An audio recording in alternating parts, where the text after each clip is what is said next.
Minä olen Eerika Pääkkönen, uutistoimittaja, ja olen täällä kyselemässä Pauli Lehtomurrolta, tämän kyseisen takana näkyvän rakennuksen perustajalta.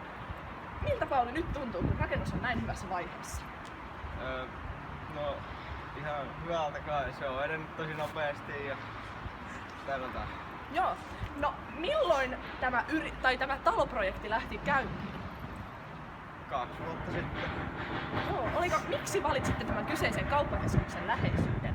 Se on kauppakeskuksen lähellä, niin sieltä saa helposti asiakkaita asumaan ja sitten kun siinä on talot, niin sieltä tulee asiakkaita siitä taloista. Kun ensiksi rakensitte nämä tuolla kauempana näkyvät asunnot, niin tuliko sitten idea vasta perustaa tämä kyseinen talo, mikä tähän nyt rakentuu, vai oliko tämä jo suunnitelmissa? Se oli jo suunnitelmissa ennen. Ennen, joo. Hyvä. No, kauanko tämä yritys on pyörinyt? Se on 20 vuotta ollut tässä nyt. Onko ihan oma keksimä firma vai jonkun sun sukulaisen, vai oletko perinnyt tämän jostain vai? Perin vanhemmilta. Joo. No, montako asuintaloa tähän on nyt tulossa?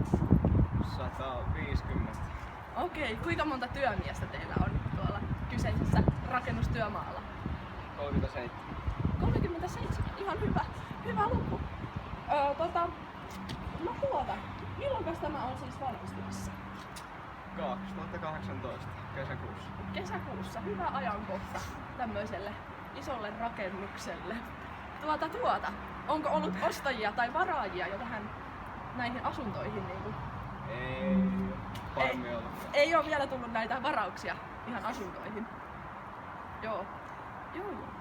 Ja tässä olikin tämä uutishetki tällä kertaa. Kiitos kun katsoitte. Tervetuloa uudestaan.